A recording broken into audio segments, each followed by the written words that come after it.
മുന്നണി വിപുലീകരിക്കാനുള്ള നീക്കങ്ങൾ സജീവമാക്കി UDF. ഇടതുമുന്നണിയിലെ അസംതൃപ്തരെ UDFുമായി അടുപ്പിക്കാനാണ് നീക്കം.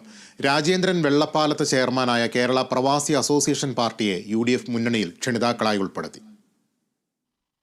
പ്രവാസികളുടെ പ്രശ്നങ്ങൾ പരിഹരിക്കുന്നതിന് വേണ്ടി രൂപീകരിക്കപ്പെട്ടിട്ടുള്ള പ്രവാസി അസോസിയേഷൻ പാർട്ടി ആദ്യമായിട്ടാണ് പ്രവാസികളുടെ പേരിൽ ഒരു രാഷ്ട്രീയ പാർട്ടി രജിസ്റ്റർ ചെയ്ത് കേരള പ്രവാസി അസോസിയേഷൻ പാർട്ടി എന്ന നിലയിൽ പ്രവർത്തിച്ചുകൊണ്ടിരിക്കുന്നു. UDFിനോടൊപ്പം ചേർന്ന് സഹകരിച്ച് പ്രവർത്തിക്കണം എന്നവർ അഭ്യർത്ഥിച്ചു. അവരുടെ അഭ്യർത്ഥന പരിഗണിച്ചുകൊണ്ട് അവരെ UDFിൽ ഒരു പ്രത്യേക ക്ഷണിതാവായി പങ്കെടുപ്പിക്കാൻ തീരുമാനിച്ചിട്ടുണ്ട്.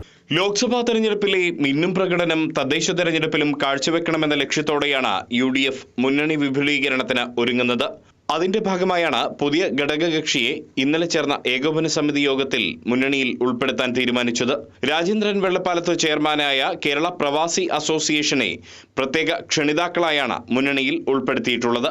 3 വർഷം മുൻപ് രജിസ്റ്റർ ചെയ്ത ഈ രാഷ്ട്രീയ പാർട്ടി തെരഞ്ഞെടുപ്പ് കമ്മീഷന്റെ അംഗീകാരം സ്വന്തമാക്കിയിരുന്നു.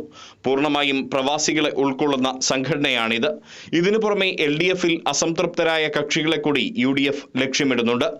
RJD ഒപ്പം വരുമോ എന്നതാണ് UDF നോക്കുന്നത്. കഴിഞ്ഞ ദിവസം RJD സംസ്ഥാന അധ്യക്ഷൻ MV ശ്രേയാംസ് കുമാർ പാർട്ടി LDFിൽ നേരിടുന്ന അവഗണനകളെക്കുറിച്ച് തുറന്നടിച്ചിരുന്നു. അന്ന് CPIMനെതിരെയും CPIക്കെതിരെയും രൂക്ഷ വിമർശനമാണ് അദ്ദേഹം ഉന്നയിച്ചിരുന്നത്. നിരന്തരം അവഗണിക്കപ്പെടുന്ന പശ്ചാത്തലത്തിൽ മുന്നണി വിട്ടേക്കുമെന്ന സൂചനകൾ അദ്ദേഹത്തിന്റെ വാക്കുകളിൽ ഉണ്ടായിരുന്നു. RJD സന്നദ്ധത അറിയിച്ചാൽ സ്വീകരിക്കാനാണ് UDFിന്റെ തീരുമാനം. ഇടതുപാളയത്തിൽ മറ്റു കക്ഷികളെ കൂടി UDF ഉന്നമിടുന്നുണ്ട്. കൂടുതൽ കരുത്താർജിച്ച് തദ്ദേശ തെരഞ്ഞെടുപ്പിൽ മുന്നേറ്റം നടത്താനും അതുവഴി 2026 സംസ്ഥാനത്ത് ഭരണത്തിലെത്താനും കഴിയുമെന്നാണ് UDF